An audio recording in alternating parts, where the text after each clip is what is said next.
আমি বর্তমানে অধিকারী নামক স্থানে দাঁড়িয়ে আছি। অধিকারী এবং ময়নাকুড়ি এদিকে, কারণ এদিকের অনেক উঁচু এলাকা, কিন্তু তবুও ধান বাড়িতে অনেকটা জল লেগে আছে এবং কি ধান গাছও অনেকটা হয়ে গেছে এবং কি লেগে গেছে।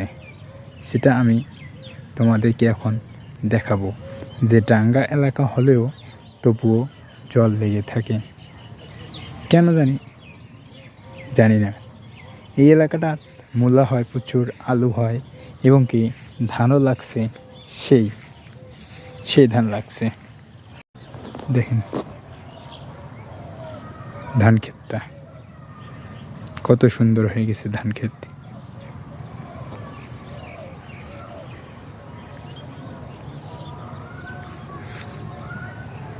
এই হচ্ছে বাড়ি।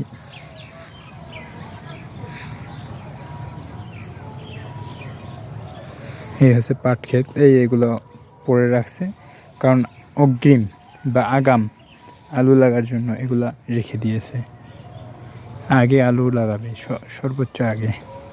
আর ওই যে দেখতেছেন ভেন্ডি, এই যে পাট গাছের পাশে ভেন্ডির চারা লাগানো আছে, কারণ ভেন্ডি শেষ করে ওইখানে লাগাবে যেটাকে বলে আমরা গেন্দা ফুল, সে ফুলের চাষ করব ওই দুটাতে।